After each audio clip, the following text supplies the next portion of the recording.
EVMിനെതിരെയുള്ള സമരം രാജ്യത്ത് വലിയ സമരമായി മാറുകയാണ്.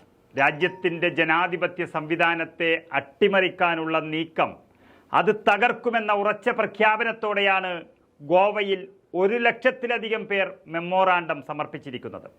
EVMകൾക്ക് പകരം ബാലറ്റ് പേപ്പറിലൂടെ തെരഞ്ഞെടുപ്പ് നടത്തണമെന്നാവശ്യപ്പെട്ട് ഗോവയിൽ നിന്ന് 1 ലക്ഷത്തിലധികം ആളുകൾ ഒപ്പിട്ട മെമ്മോറാണ്ടം EVMിൻ്റെ ബന്ധപ്പെട്ടവർക്ക് ഗോവക്കാർ സംസ്ഥാന തെരഞ്ഞെടുപ്പ് കമ്മീഷൻ ഓഫീസിലെത്തി സമർപ്പിച്ചിരിക്കുന്നു.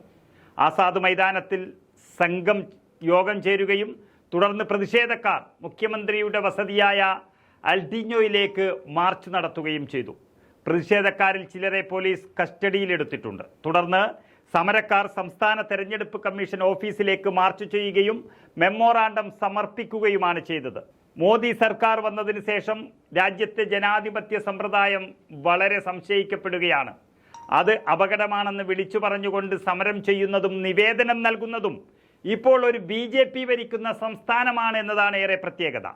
പരമ്പരാഗത ബാലറ്റ് പേപ്പറുകൾ തിരിച്ചു വരണമെന്നും അതിനുവേണ്ടി തെരഞ്ഞെടുപ്പുകളിൽ ഇലക്ട്രോണിക് വോട്ടിംഗ് മെഷീനുകൾ അഥവാ EVM അത് ഉപേക്ഷിക്കണമെന്നും ആവശ്യപ്പെട്ടുകൊണ്ടാണ് ഗോവയിലെ ലക്ഷക്കണക്കിന് വരുന്ന പൗരന്മാർ തെരുവിലിറങ്ങിയിരിക്കുന്നത്.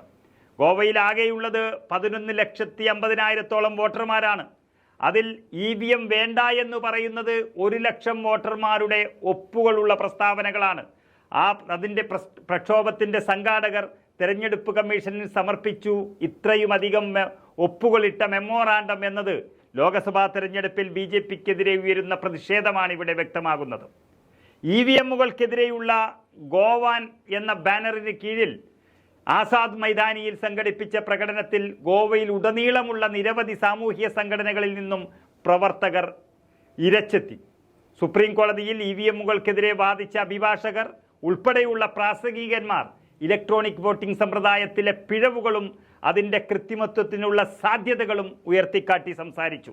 പൊതുവെ പറയാറുള്ളത് പോലെ ചിപ്പ് ഘടിപ്പിച്ച ഒരു മെഷീൻ അത് വ്യക്തി നിയന്ത്രിതമായിരിക്കുമെന്ന സത്യം ഗോവയിലും ജനങ്ങൾ വിളിച്ചു പറയുകയാണ്. തങ്ങളുടെ നിവേദനം കമ്മീഷണർക്ക് നേരിട്ട് നൽകണമെന്നാവശ്യപ്പെട്ടു. എന്നാൽ പോലീസ് ഇടപെട്ടതോടെ സംഘർഷാവസ്ഥ അവിടെ ഉടലെടുത്തു. ഇത് താൽക്കാലിക സംഘർഷത്തിനും കാരണമായി.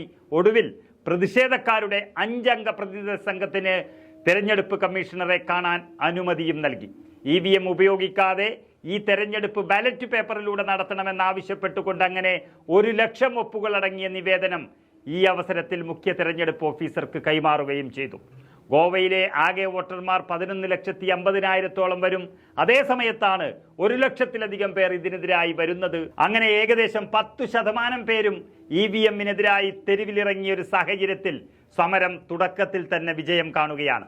EVMനോടുള്ള എതിർപ്പ് കാണിച്ച് ഇത്രയും വലിയൊരു വിജയം നേടിയത് ആദ്യമായി ഗോവയാണെന്ന് പ്രതിഷേധക്കാർ വിളിച്ചു പറയുന്നുണ്ടായിരുന്നു.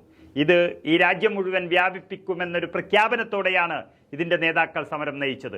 ഇത് രാജ്യത്തെ ജനാധിപത്യത്തെ സ്നേഹിക്കുന്ന എല്ലാവർക്കും വേണ്ടിയുള്ളൊരു സമരമാണെന്നും ഇനി വെറുതെ പറയുകയല്ല, മറിച്ച് സമരത്തിലൂടെ മുന്നോട്ട് പോകുമെന്നും പ്രതിഷേധക്കാർ വ്യക്തമാക്കിയതോടെ കേന്ദ്രം ഭരിക്കുന്ന BJP ഒന്ന് അമ്പരന്നു.